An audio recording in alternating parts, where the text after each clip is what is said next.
Photo કે video લેવા આગળ આવશો નહીં. આજની ભક્તિ તમને યુટ્યુબમાં મળી જશે. સ્વયંસેવકને નમ્ર વિનંતી છે કે પરમ પૂજા દરમિયાન શિસ્ત પાળવા ભક્તજનોને મદદ કરે.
આઠમો વાર્ષિક ભવ્ય ભક્તિ મેળો. આજના આ મંગલ દિને ગ્વાદાલુપેના દયામયી માતા મરિયમ તીર્થધામના પવિત્ર પ્રાંગણમાં પધારેલ આપણા વહાલા ગાંધીનગર મહાપ્રાંતના માનનીય આર્ચબિશપ થોમસ મેકવાન, સમગ્ર પુરોહિતગણ, સંન્યાસ્તગણ તથા અત્રે પધારેલ માતા મરિયમના વહાલા ભક્તજનો, આજના આ મંગલ દિવસે ફાધર કિન્સલી તથા પહાડિયાના તમામ ધર્મજનો વતી મારા પૂરા હૃદયથી આપ સર્વનું સ્વાગત કરું છું. માતા મરિયમ એક એવું નામ જેમનું માત્ર નામ લેવાથી જ આપણા હૃદયમાં ખૂબ જ ખુશી અનુભવાય છે. એમનું નામ સાંભળતા કે બોલતા કે જોતા આપણું મસ્તક માનથી ઝૂકી જાય છે. આજે આપણે આનંદ અને શ્રદ્ધા સાથે ગ્વાદાલુપેના માતા મરિયમનો તહેવાર ઉજવી રહ્યા છીએ. ગ્વાદાલુપેના માતા મરિયમ એ ઈસવીસન 1531માં મેક્સિકો દેશમાં એક સાધારણ ભક્ત સંત જોન ડિએગોને દર્શન આપ્યા. તેઓ જ્યારે 9 ડિસેમ્બર 1531ના રોજ ચર્ચ તરફ જતા હતા ત્યારે માતા મરિયમે તેજસ્વી પ્રકાશ સાથે ટેપેયાક નામના પર્વત પર દેખાયા અને તેમને કહ્યું, અહીં મારા માટે એક ચર્ચ બનાવો જ્યાં બધા લોકો પ્રાર્થના કરી શકે. જોન ડિએગોએ આ સંદેશ બિશપને આપ્યો, પરંતુ બિશપે કોઈ નિશાની આપવાની કહી. ફરી બીજી વાર 12 ડિસેમ્બરના રોજ માતા મરિયમે જોન ડિએગોને દર્શન આપ્યા અને તેમને પર્વત પરથી શિયાળામાં ખીલેલા ગુલાબો ભેગા કરવાનું કહ્યું, જ્યારે ત્યાં ગુલાબ ઉગવાની કોઈ શક્યતા નહોતી. જોન ડિએગોએ તો ગુલાબો પોતાના કપડામાંથી કાઢીને બિશપને આપ્યા. ત્યાં અદ્ભુત ચમત્કાર બન્યો. તે કપડામાં માતા મરિયમનું સુંદર અને દિવ્ય ચિત્ર પ્રગટ થયું અને તે જગ્યાએ ગ્વાદાલુપેના માતા મરિયમનું ચર્ચ બનાવવામાં આવ્યું. આ દર્શન દ્વારા માતા મરિયમે સમગ્ર વિશ્વને પ્રેમ, દયા, આશા અને કરુણાનો શક્તિશાળી સંદેશો આપ્યો. આજે જ્યારે આપણે કડવટ તીર્થધામમાં ગ્વાદાલુપેના માતા મરિયમનો તહેવાર ઉજવી રહ્યા છીએ ત્યારે આ પવિત્ર ખ્રિસ્ત યજ્ઞમાં માતા મરિયમના ચરણોમાં આપણી પ્રાર્થનાઓ, આભાર અને વિનંતીઓ અર્પણ કરીએ. તેઓ આપણા માટે મધ્યસ્થતા કરે અને આપણા પરિવારોને આશીર્વાદિત કરે. તેમના જીવનથી પ્રેરાઈ આપણે પ્રેમ, દયા, વિનમ્રતા અને સેવાના માર્ગે ચાલીએ.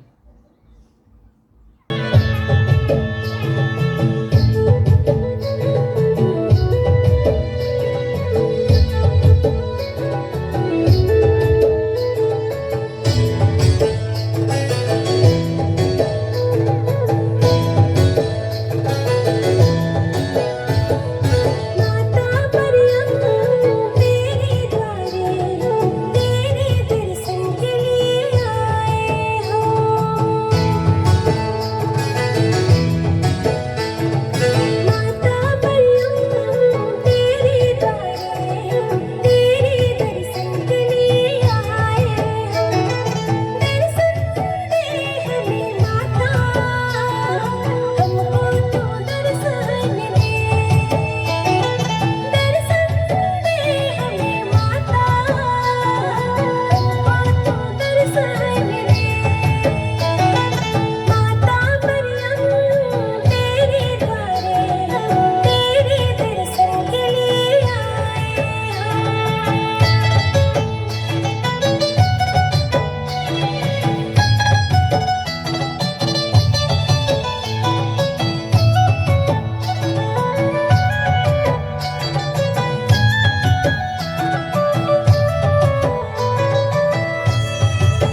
આજનો ખ્રિસ્ત યજ્ઞ આભાર અર્થે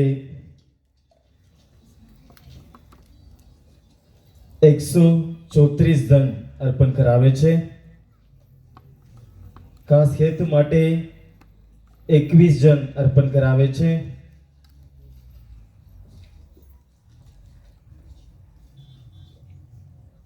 અને પોતાના પરિવારના સદગત ભક્તોના સ્મરણાર્થે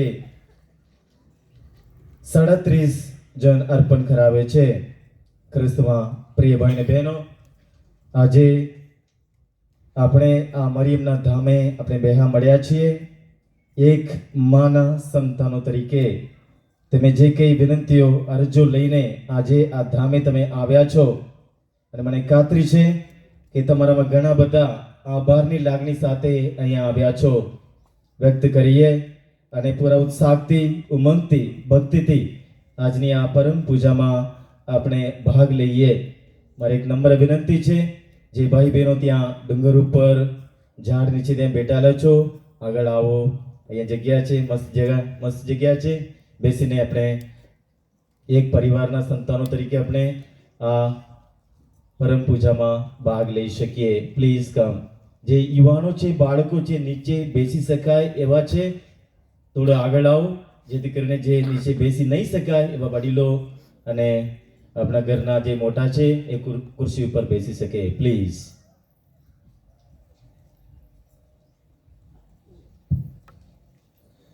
આત્માને નામે આ પાવન વિધિના મંગલાચરણ કરીએ.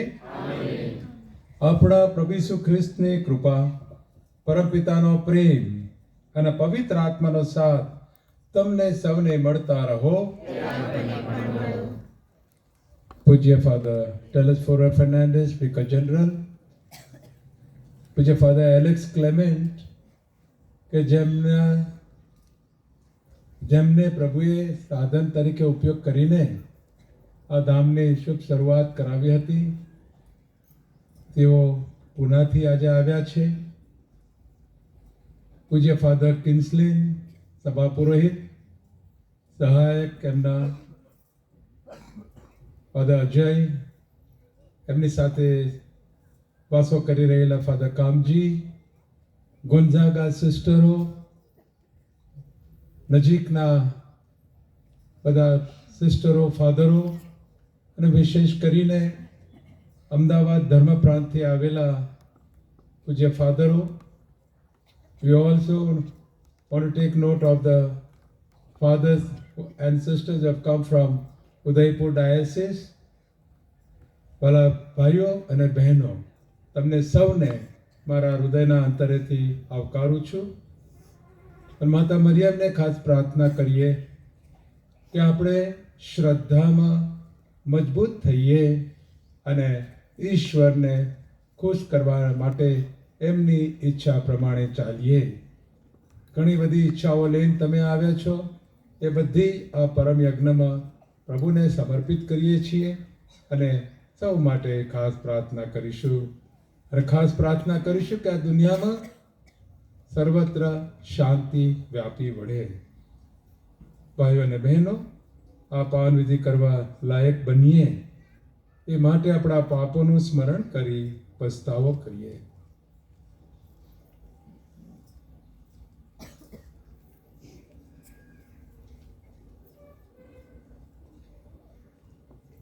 હવે બધા સાથે મળી આપણા પાપોને ઇકરાર કરીએ.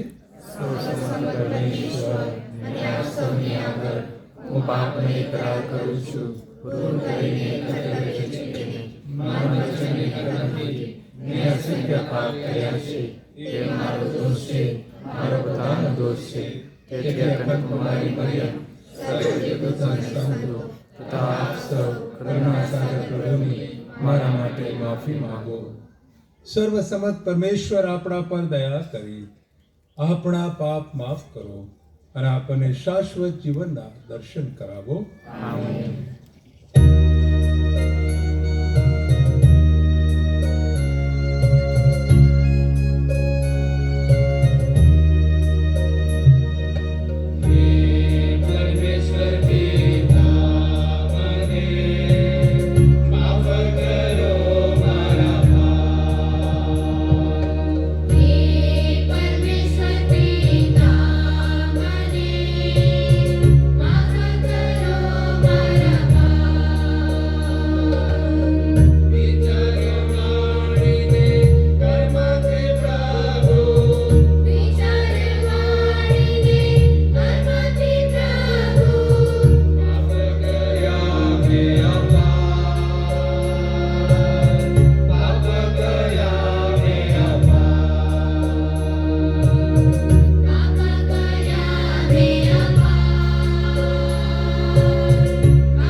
પ્રભુ પરમેશ્વરના યશોગાન ગાઈએ.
પ્રાર્થના કરીએ.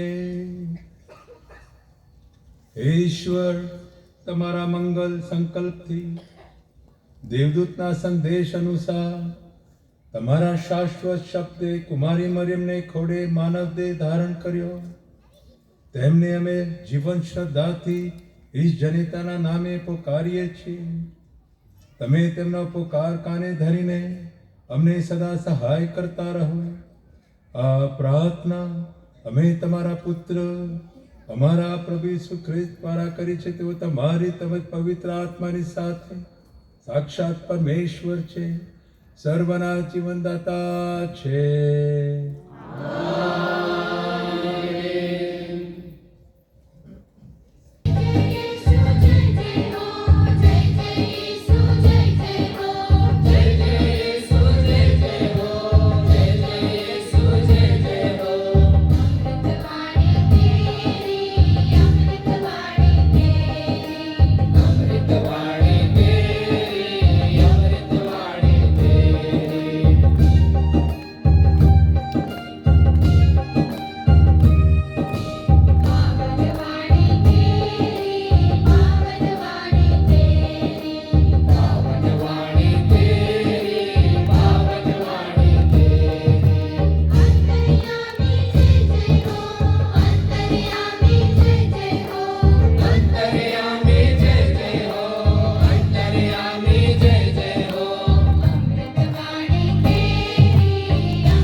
अमृतवाणी तेरी अमृतवाणी तेरी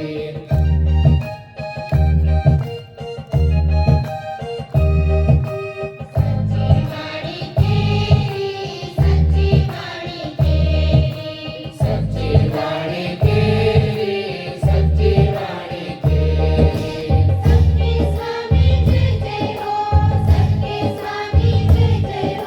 सबके स्वामी जय जय हो सबके स्वामी जय जय हो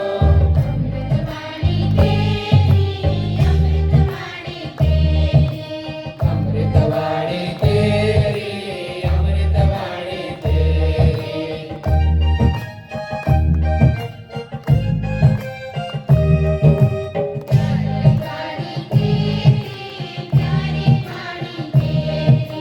प्यारी वाणी तेरी प्यारी वाणी तेरी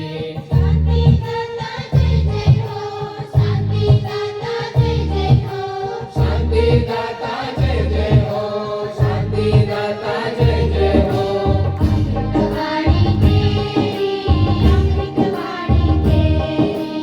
अमृतवाणी तेरी अमृतवाणी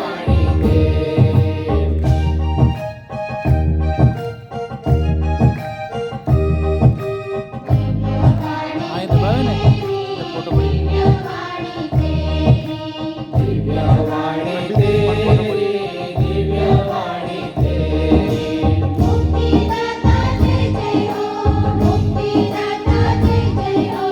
मुक्तिदाता जय जय हो मुक्तिदाता जय जय हो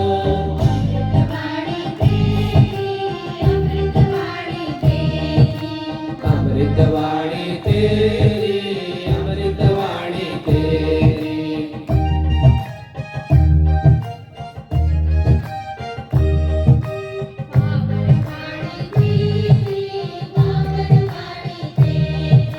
पावनवाणी तेरी पावनवाणी तेरी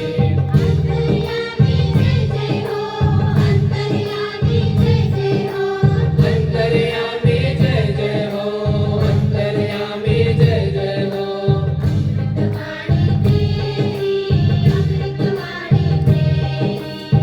अमृतवाणी तेरी अमृतवाणी तेरी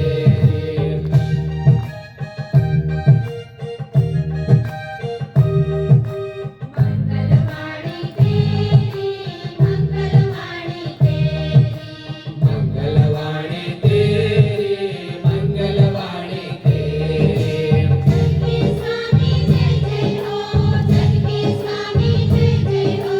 जग के स्वामी जय जय हो जग के स्वामी जय जय हो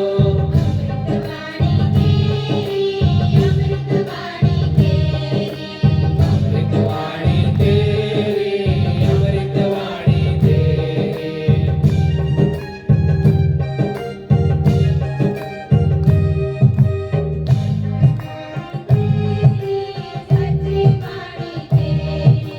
सच्ची वाणी तेरी सच्ची वाणी तेरी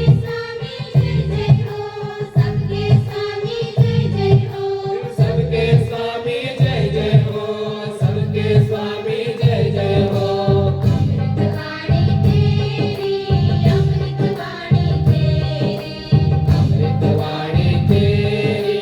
अमृतवाणी तेरी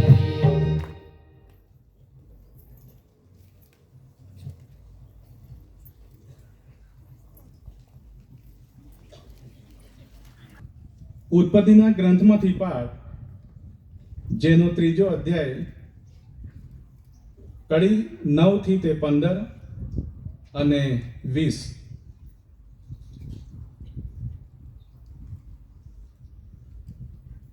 પ્રભુ પરમેશ્વરે માણસને બૂમ મારી તું ક્યાં છે એટલે માણસ બોલ્યો વાડીમાં તમારો પગરવ સાંભળીને હું ગભરાયો કારણ હું નવવસ્ત્ર હતો એટલે સંતાઈ ગયો પ્રભુ પરમેશ્વરે પૂછ્યું તને કોણે કહ્યું કે તું નવવસ્ત્રો છે તે ઝાડના ફળ ખાવાની મેં તને ના પાડી હતી, તેના ફળ તે ખાધા તો નથી ને? માણસે કહ્યું, જે સ્ત્રી તમે મારી સાથે રહેવા આપી છે, તેણે મને એ ઝાડના ફળ આપ્યા ને મેં ખાધા.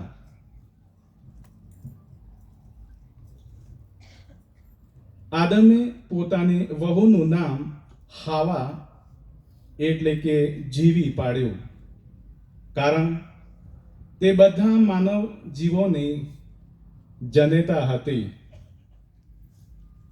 આ પ્રભુની વાણી છે.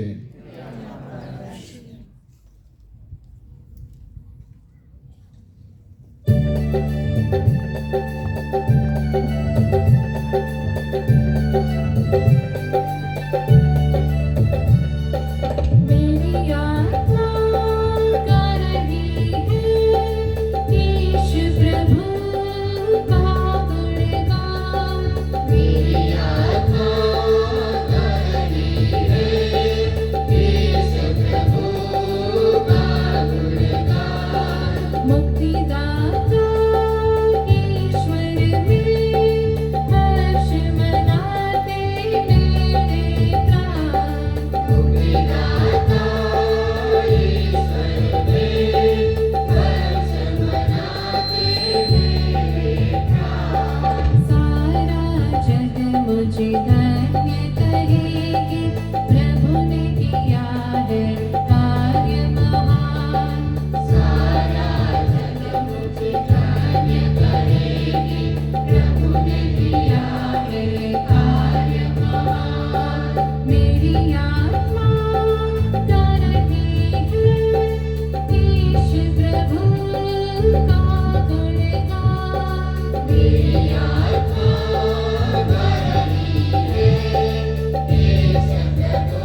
બીજો શાસ્ત્ર પાઠ દર્શનના ગ્રંથમાંથી પાઠ અધ્યાય 12 કલમ 1-5. એ પછી આકાશમાં એક અદ્ભુત ચિહ્ન દેખાયું. એમાં એક સ્ત્રીએ સૂર્યના વસ્ત્ર ધારણ કર્યા હતા. તેના પગ નીચે ચંદ્ર હતો અને તેના માથા ઉપર 12 તારનો મુગટ હતો. તે ગર્ભવતી હતી અને પ્રસવેદનાના કષ્ટથી રાડો પાડતી હતી. પછી આકાશમાં એક બીજું ચિહ્ન દેખાયું. લાલ રંગનો એક મોટો અજગર. તેને 7 માથા અને 10 શિંગડા હતા અને તેના માથા ઉપર 7 મુગટ હતા. તેની પૂંછડીએ આકાશમાંના 3જા ભાગના તારા ઝાપટીને પૃથ્વી ઉપર પછડાયા. એ અજગર પ્રસવની અણીએ આવેલી પેલી સ્ત્રીની સામે જઈને ઊભો રહ્યો, જેથી બાળકનો પ્રસવ થતાં જ તે તેને ગળી જાય. તે સ્ત્રીએ બધી પ્રજાઓ ઉપર લોખંડી દંડથી રાજ્ય કરવા નિમાયેલા એક પુત્રને જન્મ આપ્યો. પણ તે પુત્રને ઝૂંટવીને ઈશ્વર પાસે તેના સિંહાસન ઉપર લઈ જવામાં આવ્યો. આ પ્રભુની વાણી છે.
પ્રભુ તમારા અંતરમાં વસો. પ્રભુ ઈસુ ખ્રિસ્તનો શુભ સંદેશ.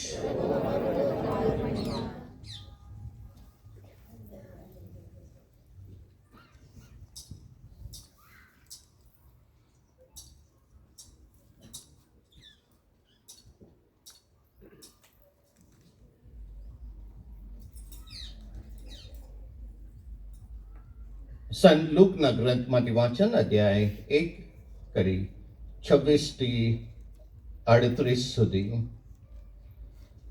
6 મહિને ઈશ્વરે દેવદૂત ગાબ્રિયલને ગાલિલ પ્રાંતના નાસરેત નામે ગામમાં એક કન્યા પાસે મોકલ્યો. કન્યાનું નામ મરિયમ હતું અને તેમના વિવાહ દાવીદના વંશજ યોસેફ નામના માણસ સાથે થયા હતા. દેવદૂતે તેમની પાસે અંદર જઈને કહ્યું, પ્રણામ, તારી ઉપર પ્રભુની કૃપા ઉતરી છે, પ્રભુ તારી સાથે છે. આ વચન સાંભળીને તેઓ શોક પામ્યા અને વિચાર કરવા લાગ્યા કે આ તે કેવા પ્રકારના પ્રણામ. ત્યારે દેવદૂતે તેમને કહ્યું, ગભરાઈશ નહીં મરિયમ, કારણ ઈશ્વર તારા ઉપર પ્રસન્ન થયા છે. જો તને ગર્ભ રહેશે અને એક પુત્ર અવતરશે, તેમનું નામ તું ઈસુ રાખજે. એ મહાન હશે અને એ પરાત્પરનો પુત્ર કહેવાશે. પ્રભુ પરમેશ્વર તેને તેના પૂર્વજ દાવીદનો રાજ સિંહાસન આપશે અને તે યુગોના યુગો સુધી ઇસ્રાયેલની પ્રજા પર રાજ્ય કરશે. તેના રાજ્યનો અંત આવશે નહીં. મરિયમે દેવદૂતને કહ્યું, એ શી રીતે બનશે? હું તો પતિગમન કરતી નથી. દેવદૂતે જવાબ આપ્યો, પવિત્ર આત્મા તારો પર ઉતરશે અને પરાત્પરનો પ્રભાવ તને છાઈ દેશે, અને એ જ કારણથી જે પવિત્ર પુત્ર અવતરશે તે ઈશ્વર પુત્ર કહેવાશે. અને જો તારી સગી એલિઝાબેથને પણ ગળપણમાં ગર્ભ રહ્યો છે, અને જે વાંજળી કહેવાતી હતી તેને અત્યારે 6 મહિનો ચાલે છે, કારણ ઈશ્વરને કશું અશક્ય નથી. મરિયમે કહ્યું, હું તો ઈશ્વરની દાસી છું, તારી વાણી મારે વિશે સાચી પડો. પછી દેવદૂત તેમની પાસેથી ચાલ્યો ગયો. આ પ્રભુની વાણી છે.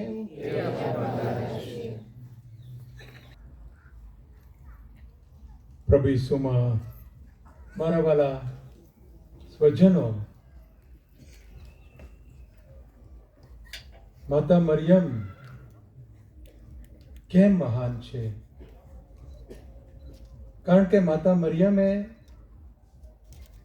આપણા મુક્તિ ઇતિહાસમાં બહુ મોટું સ્થાન ધરાવ્યું છે અને બહુ મોટો સહકાર આપ્યો છે. એ સહકાર વગર કદાપી હજુ આપણે પ્રભુ ઈસુની વાટ જોવી પડે. આજનો જે પહેલો પાઠ છે એની અંદર એક કલમ બહુ મહત્વની છે. જ્યારે આદમ ને હેવાએ પાપ કર્યા ત્યારે પ્રભુએ સર્પને શિક્ષા કરી. એને કીધું, હું તારી અને આ સ્ત્રીની વચ્ચે અને તારા વંશ અને એના વંશ વચ્ચે વેર જગાડીશ. એનો વંશ તારું માથું કચરશે અને તું એની એડીએ કરવીશ. આ સ્ત્રી બીજું કોઈ નહીં પણ માતા મરિયમ ખુદ. પૈગંબરી વાણી હતી, ઈશ્વરની એ વાણી હતી, અને સમય આવતા એ વાણી સાચી પડી. કારણ કે પ્રભુ ઈસુ ની માં એટલે માતા મરિયમ, અને એના થકી પ્રભુ ઈસુ થકી સર્પને મારી નાખવામાં આવ્યો, ખતમ કરવામાં આવ્યો, ને એ છે શૈતાન. શૈતાનના માથાને પ્રભુએ ક્રૂસ ઉપરથી છૂંદી નાખ્યો, ખતમ કરી દીધો, અને આપણે મુક્તિ પામ્યા છીએ. સ્વર્ગના દ્વાર આપણી માટે ખુલ્લા થયા છે. અને એ આખી યોજનામાં પ્રભુ ઈસુની માએ, માતા મરિયમે ખૂબ જ મહત્વનો ભાગ ભજવ્યો. એ ઈશ્વરની માં છે, જે આજના શુભ સંદેશની અંદર આપણે સાંભળ્યું. એ આપણા સૌની માં છે. ક્રૂસની નીચે માતા મરિયમ ઊભા છે, અને પ્રભુ ઈસુ ક્રૂસ ઉપરથી કહે છે, યોહાન, આ રહી તારી માં. અને એની માને કહે છે, આ રહ્યો તારો બેટો. યોહાન માતા મરિયમને પોતાના ઘરે લઈ જાય છે. અને એ રીતે હરેક ધર્મજન માટે, હરેક સભ્ય માટે માતા મરિયમ આપણી માં બને છે. ઈશ્વરની માં, આપણી માં. અને 50મા દિવસે, પેન્ટેકોસ્ટના દિવસે માતા મરિયમ શિષ્યો સાથે બેઠા હતા, પ્રાર્થનામાં હતા, અને પવિત્ર આત્મા બધા ઉપર ઉતર્યા. અને તે દિવસે માતા મરિયમ ધર્મ સભાની માં બન્યા, ઈશ્વરની માં. આપણા બધાની માં અને ધર્મ સભાની માં. અને ઈશ્વરે એનું ખૂબ જ બહુમાન કર્યું, કારણ કે એમનામાં કોઈ પાપ નહોતું. એમને પાપ કરવું હોત તો ચોક્કસ કરી શક્યા હોત, પણ એમને જે કૃપાઓ મળી હતી એ કૃપાઓને એમણે સાચવી અને બીજી બાજુ એ સંપૂર્ણ રીતે પ્રભુના વચન પ્રમાણે ચાલ્યા. અને એટલે એમનું જીવન જ્યારે આ પૃથ્વી ઉપર પૂરું થયું ત્યારે પ્રભુએ એમને સ્વર્ગની અંદર શરીરને આત્મા સાથે લઈ લીધા. એ કેટલી મોટી વાત છે. સંતો આજે પ્રભુના સાનિધ્યમાં છે, એમનો આત્મા, શરીર નહીં. શરીર તો માત્ર ને માત્ર માતા મરિયમનું આપણી વચ્ચેથી એમને જ એ લાભ મળ્યો છે, કારણ કે એમનામાં કોઈ રીતે પાપ નહોતું અને કોઈ રીતે એમને સડવાની જરૂર નહોતી. એ રીતે માતા મરિયમનું કેટલું મોટું એ સ્થાન છે. અને પોતે વ્યક્તિઓને મળવા આવે છે, અંગત રીતે કોઈને મળે છે, સંતોને મળે છે, બાળકોને મળે છે, નમ્ર લોકોને મળે છે, અને હંમેશા સારા સમાચાર લઈને આવે છે. નિરાશમાં કોઈ હોય તો સારા સમાચાર લઈને આવે છે. લડાઈ ઝઘડાઓ ચાલતા હોય તો સારા સમાચાર લઈને આવે છે. એ હંમેશા માનવને સહાયમાં તે આવે છે. જ્યારે પહેલું વિશ્વયુદ્ધ ફાટી નીકળ્યું હતું, મારા વાલા સ્વજનો, વિશ્વયુદ્ધનો એ જે સમય હતો એ ખતરનાક હતો. ખતરનાક. બહુ લોકો મરણ પામ્યા. આપણા ઘર ઉપર બોમ્બ પડવાની હંમેશા આપણને બીક હોય અને પડે અને ઘરના સ્વજનો મરી જાય. સૈનિકો આગળ હરોળની અંદર રોજ રોજ મરતા હતા. ખૂબ લોકો મરણ પામ્યા, ખૂબ નુકસાન થયું.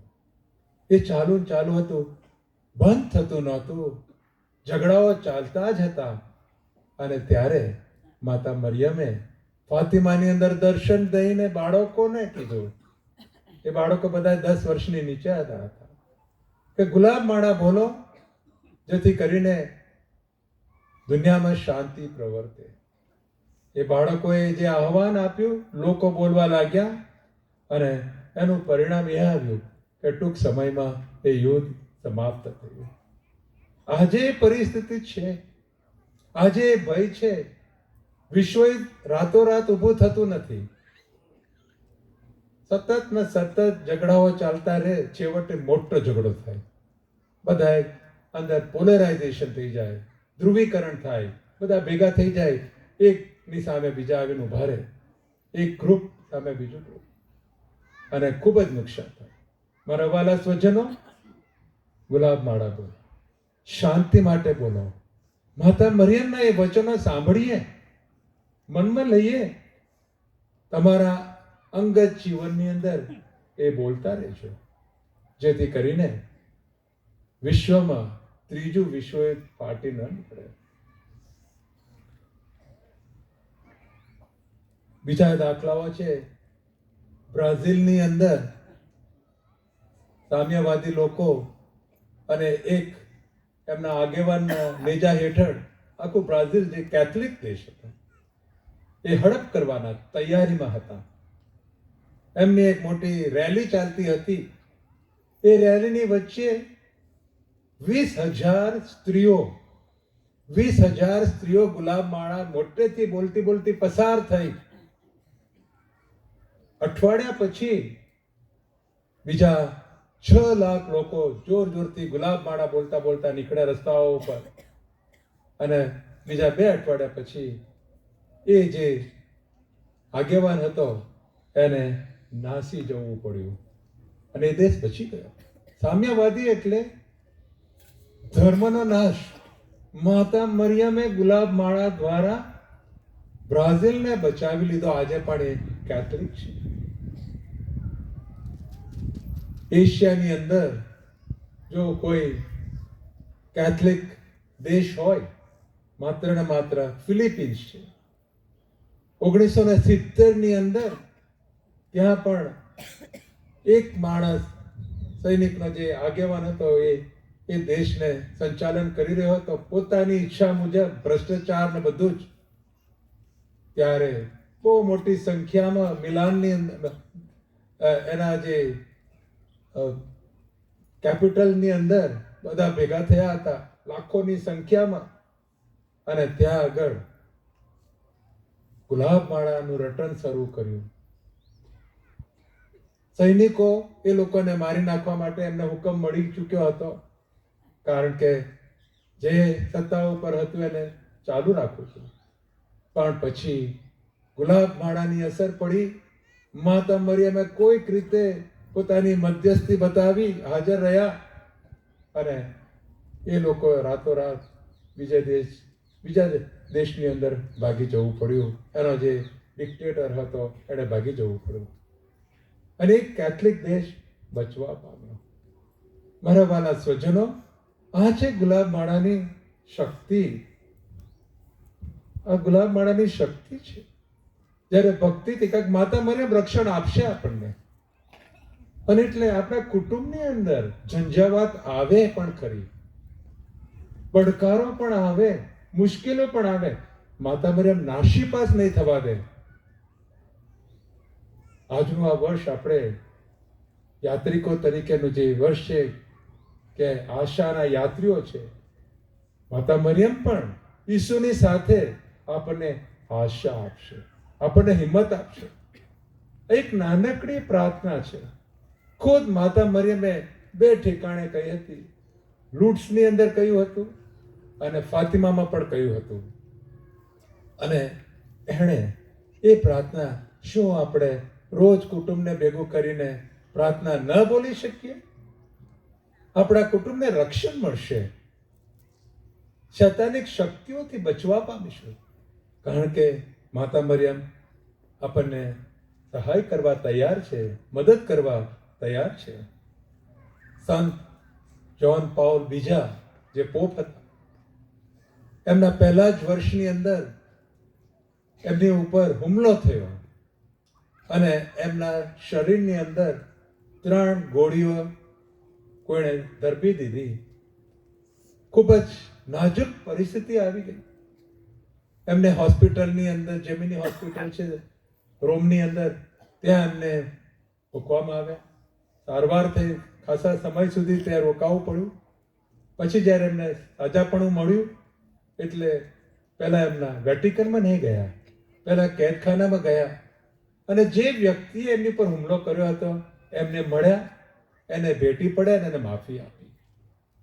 પછી પોપ સાહેબે કહ્યું કે હું એટલા માટે બચી ગયો કારણ કે માતા મરિયમે મારું રક્ષણ ત્યારે કર્યું હતું, એનો મને સાક્ષાત્કાર અનુભવ થયો છે. કઈ રીતે શું થયું હતું એ આપણે કહી શકતા નથી, પણ એમને એ સમયે મદદ મળી હતી, નહીંતર એમનું જીવન ખરેખર જોખમમાં હતું.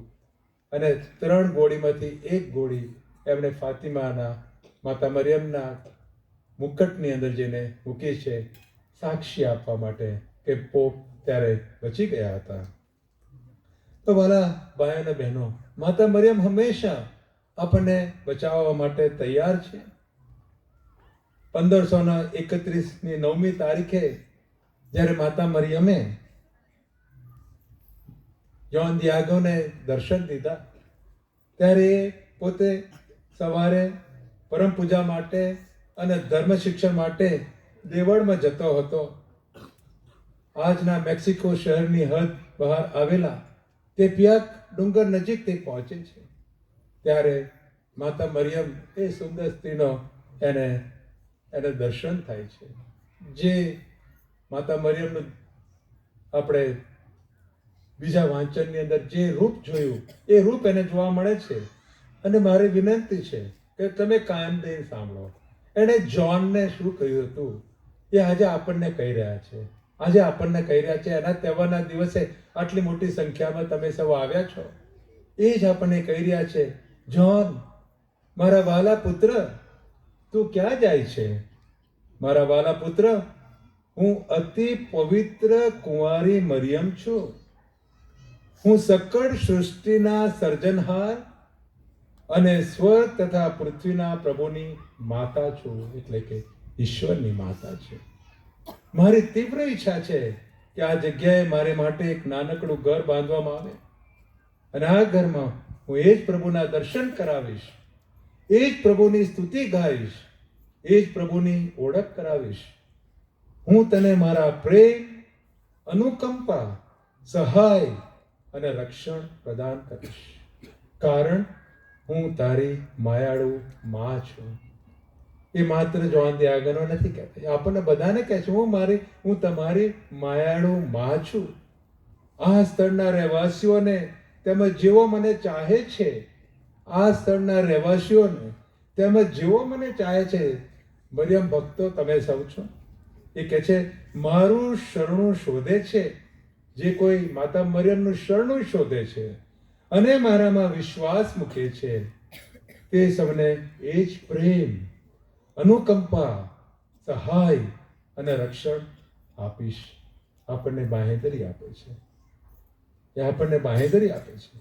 આ ઘરમાં હું તેઓના વિલાપ ને ફરિયાદો સાંભળીશ, પ્રત્યુત્તરમાં હું તેઓના દુઃખ હાડમારી અને વ્યથાનું સમાધાન કરીશ. મારી દયા ભરપૂર પ્રેમને મૂર્તિમંત કરવા તારે મેક્સિકોના પછી એ ધર્માધ્યક્ષને કહે છે કે અહીંયા આગળ તારે તીર્થધામ બાંધવા માટે મને ખાસ કહેવામાં આવ્યું છે.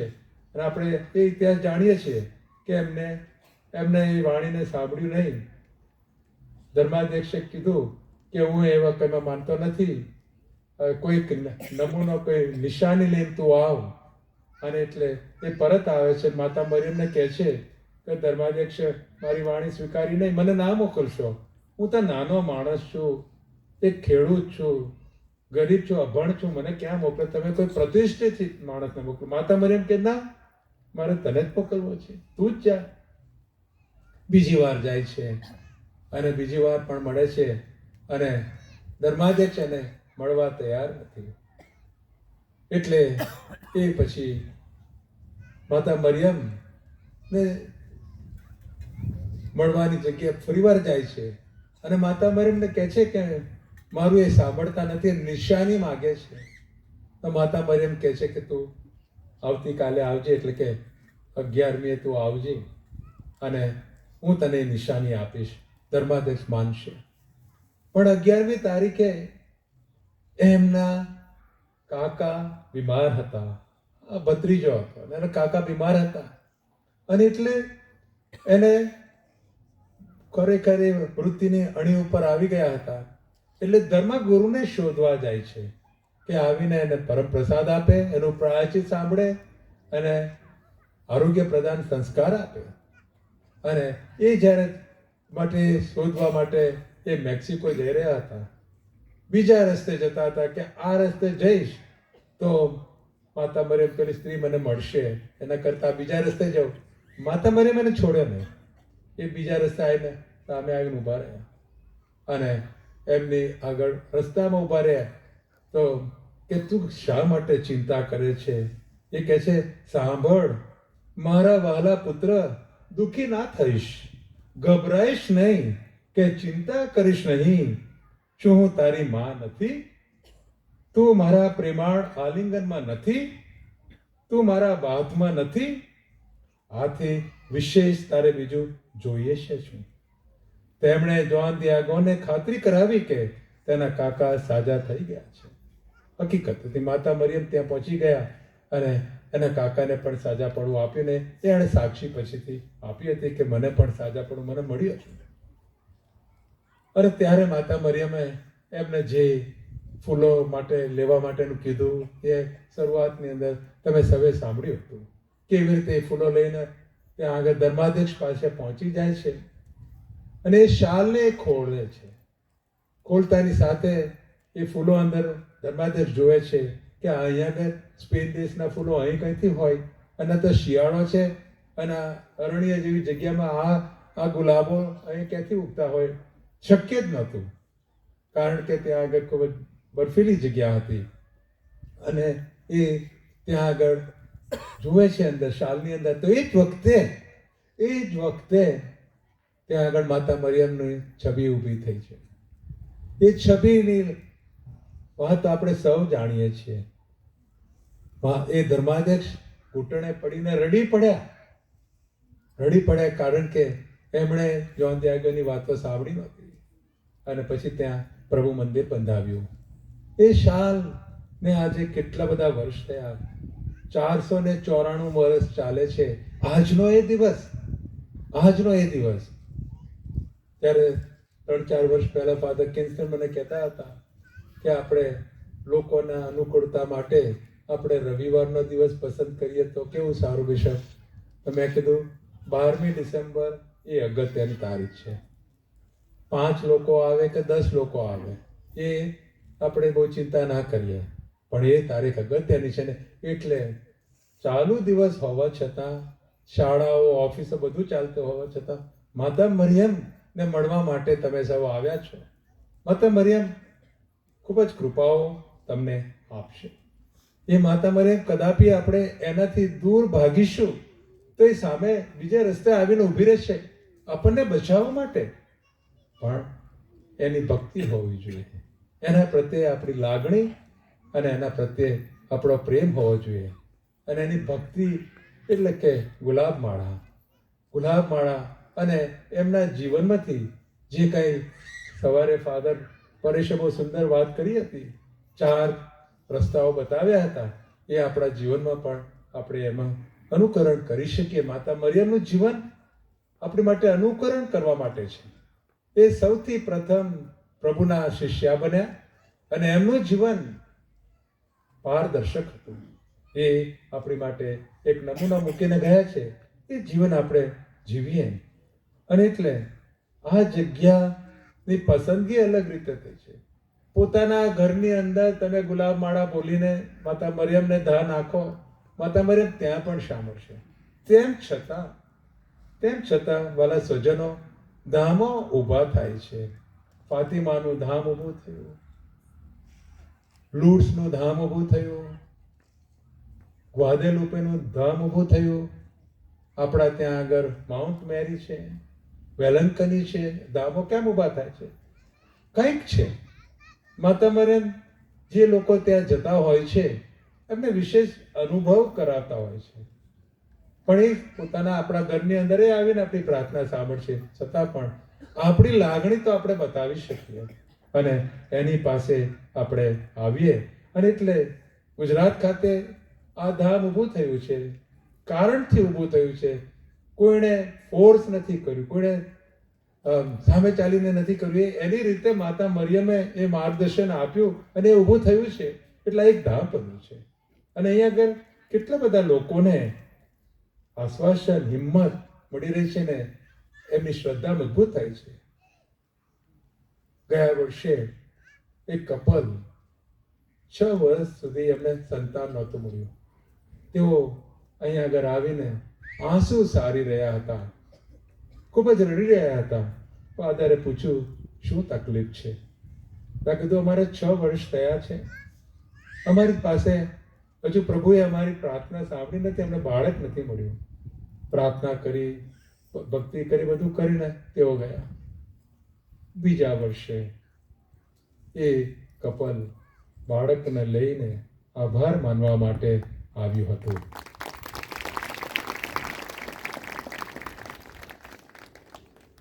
એક બીજા બેન થોડા જ વખત પહેલા અહીંયા આવ્યા હતા.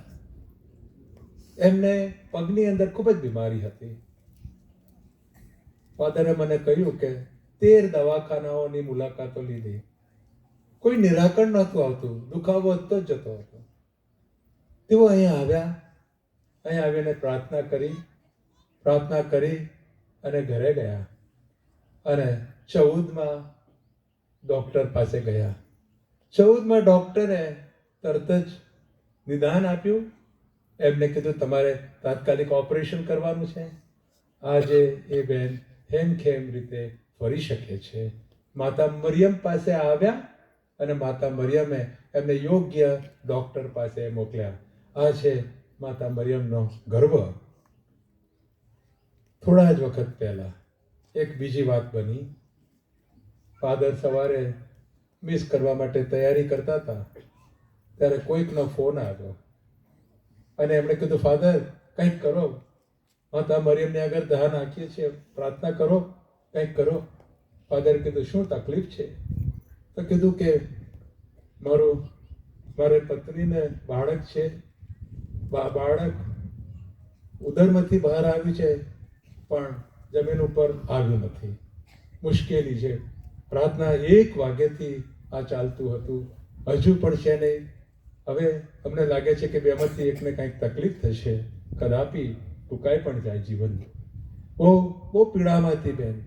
અને ફાધર કીધું, પરમ યજ્ઞ અર્પણ કર્યું છું. અને પરમ યજ્ઞ અર્પણ કર્યા પછી તેઓ એમના રૂમમાં ગયા. ફોન ફરીવાર વાગ્યો. સવારના 7:40 થયા હતા અને પેલા ભાઈએ કીધું, ફાધર મારી મિસિસને સારી રીતે ડિલિવરી થઈ છે, ખૂબ જ સારી રીતે. માતા મરિયમ આપણને નાસીપાસ નહીં થવા દે, આપણને નિરાશ નહીં થવા દે. આ દાખલાઓ એટલે કીધા કે અહીંયા આગળ એટલે બધું બની રહ્યું છે, બધા ભેગા કરીને આપવું બહુ અઘરું છે.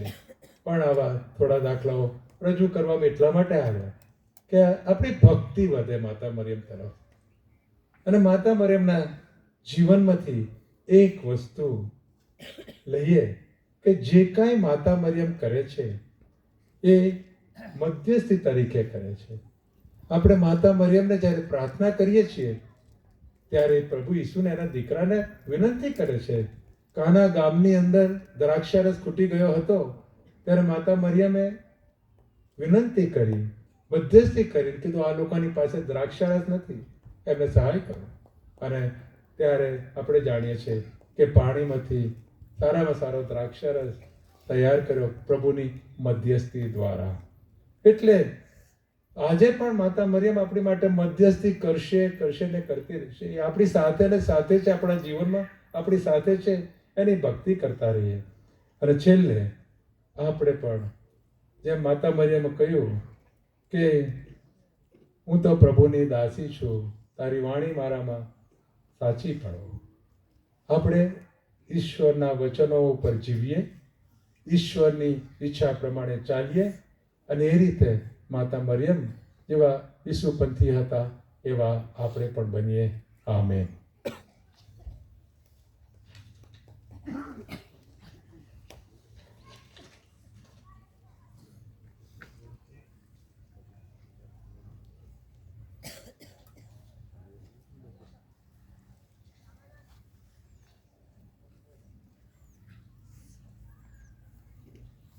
અત્યારે આપણે શ્રદ્ધાની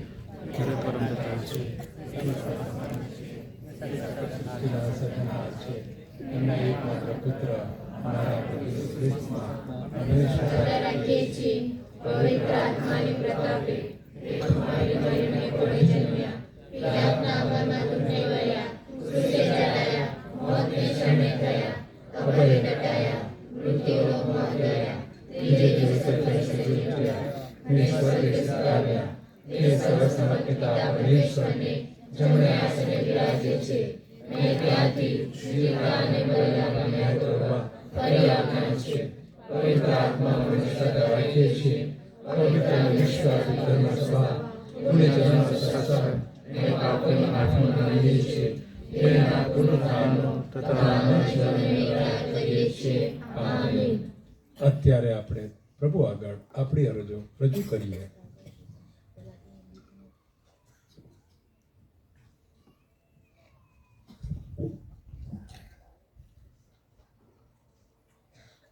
ભક્તગણની પ્રાર્થના. પ્રિય ભાઈઓ અને બહેનો, આજે ગ્વાદાલુપા દયામય માતા મરિયમના આ પવિત્ર અવસરે આપણી માતાની સ્નેહભરી હાજરીનો અનુભવ કરતા આપણે સૌ આપણી પ્રાર્થનાઓ અને આશાઓ પ્રભુ સમક્ષ લઈને આવ્યા છીએ. માતા ગ્વાદાલુપે જેમને જોન દિયોગોને આશા અને સાંત્વનનું વચન આપ્યું હતું, માતા મરિયમ દ્વારા ચાલો આપણે સૌ વિશ્વાસ, નમ્રતા અને પ્રેમથી પ્રભુને આપણી પ્રાર્થનાઓ અર્પણ કરીએ. તમારો જવાબ છે પ્રભુ દયા કરી અમારી અરજ સાંભળો.